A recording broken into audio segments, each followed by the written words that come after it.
សូម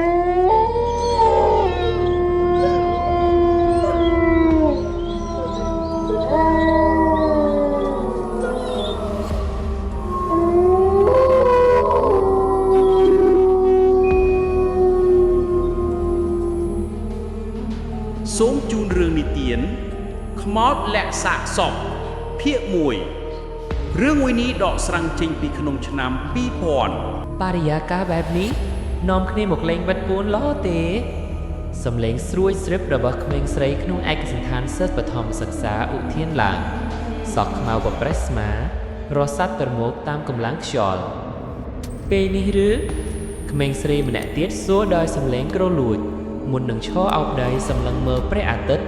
ដែលចាប់ដើមលិចចូលទៅក្នុងផែនដីបន្តិចម្ដងហើយលើកនាឡិកាដៃមើលម៉ោង7:05ល្ងាចហើយតាព្រះអាទិត្យក្រោយសាលាបឋមសិក្សាមួយកន្លែងក្នុងខេត្តកំពង់ចាមកំពុងលិចចុះបន្តិចម្ដងលាបពណ៌លឿងទុំលើផ្ទៃមេឃលាយឡំដោយកាំរស្មីពណ៌មាសវាទីពេញសមុទ្រវាហាស្លឹកឈើពណ៌ខៀវស្រងាត់លើដើមឈើធំបញ្ចេញសម្លេងប៉ះកកិតគ្នាមិនដាច់សូរប្រណាំងជាមួយបក្សីរាត្រីចរដែលទើបតែចេញពីសម្បុកដើម្បីរកចំណីវេលាថ្មនេះនៅមានសិស្សសាលាដែលទើបតែចេញពីរៀនពិសេសអង្គុយរងចាំអាណាព្យាបាលមកទទួលនៅលើបង់ថ្មក្រោមដើមឈើធំដែលពេលនេះចាប់ផ្ដើមក្លាយជាពណ៌ខៀវចាស់ព្រោះពន្លឺព្រះអាទិត្យនៅសេសសល់តែតិចតួចពួកនាងគឺជាក្រុមសិស្សសាលាថ្នាក់ទី6ដែលរងចាំឪពុកម្ដាយមកទទួលត្រឡប់ទៅផ្ទះស្រកស្រូបអាហារពេលល្ងាចឆ្ងាញ់ក្មេងស្រីទាំង6នាក់អង្គុយជុំវិញតុថ្មដោយដបទឹកនិងកញ្ចប់នំយ៉ាងច្រើននៅគល់លើគ្នាពេញតុយ៉ាងគ្មានរបៀបប្រកាសណាស់ហើយថានៅក្នុងកញ្ចប់ថងយ៉ាងនោះគ្មាននំនៅសេសសល់ទៀតទេ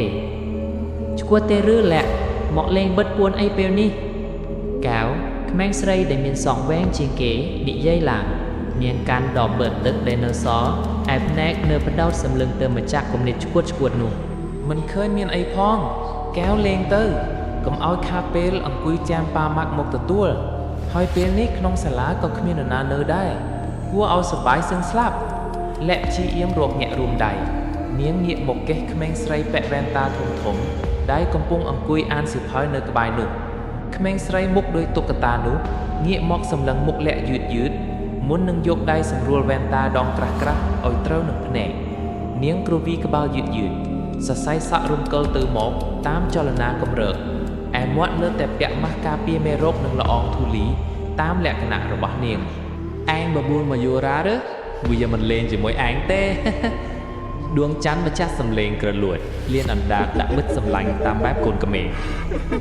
តែគេនិយាយថាលេងបិទពួនពេលប្រឡប់ដូចនេះនឹងមានខ្មោចនាំទៅពួនឬមួយឯងមិនធ្លាប់ឮទេចំប៉ាដែលមិនបាននិយាយអ្វីនឹងគេមុននេះស្រាប់តែងាកមកសម្លឹងមុខមិត្តហាក់ម្នាក់ម្ដងដែលខ្សែភ្នែកមិនសូវស្រួលតាមជំនឿរបស់ចាស់បុរាណជឿថានៅពេលប្រឡប់ដែលព្រះអាទិត្យលិចបាត់បណ្ដាខ្មោចព្រាយចង្លាយនឹងចាប់ផ្ដើមចេញមកហើយប្រសិនបើនាំគ្នាមកលេងបិទពួននៅវេលាបែបនេះពពុះខ្មោចព្រាយទាំងនោះនឹងនាំអ្នកលេងទៅលាក់មិនឲ្យរកឃើញឬមិនដូច្នោះនឹងយកទាំងជីវិតទៅផងខ្មោចគ្មានទេកៅគិតនៅក្នុងចិត្តឈ្គួតទេឬ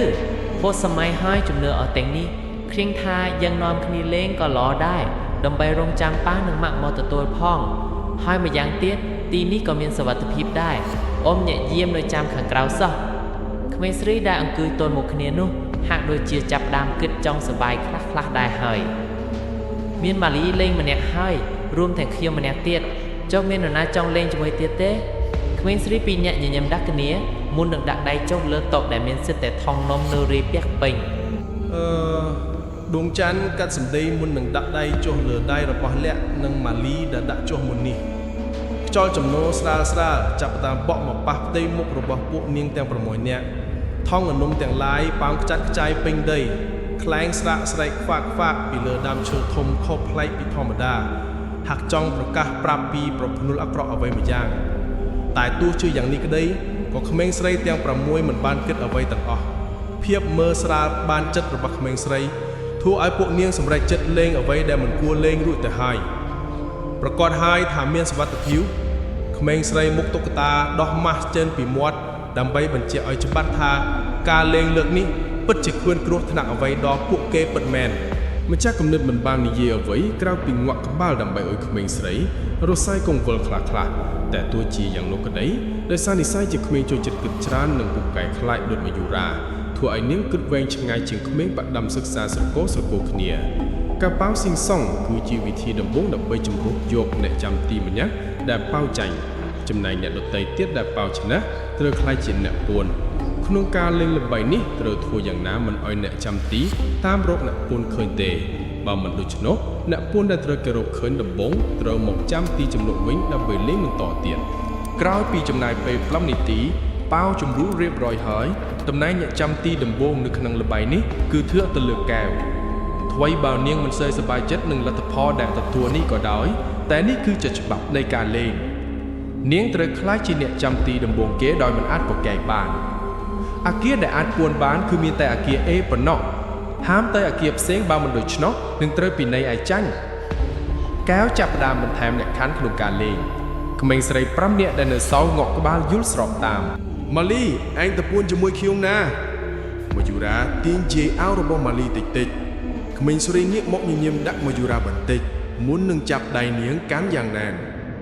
ម៉ាលីដឹងច្បាស់ណាស់ថាមិត្តរបស់ខ្លួនពូកែខ្លាចប៉ុណ្ណាចាប់តាមហើយណាក្មេងស្រីដែលមានឋានៈជាអ្នកចាំទីងាកមុខទៅរកដើមឈើមុននឹងយកដៃទាំងពីរបិទភ្នែកសម្រាប់ចិត្តទាំងសងខាងរបស់ខ្លួន1 2 3សំឡេងរាប់លេខចាប់ដើមឮចេញពីបបោមាត់ស៊ីជម្ពូរបស់ក្មេងស្រីមិត្តភ័ក្តិដែលនៅសល់ប្រញាប់នាំគ្នាទៅរកកន្លែងពួនតាមទីកំបាំងផ្សេងៗនៅក្នុងអគារ4 5 6បើកែវរកលាក់មិនឃើញទេចាំ10ឆ្នាំទៀតកែវមករកលាក់ម្ដងទៀតណាបើមិនដូច្នោះ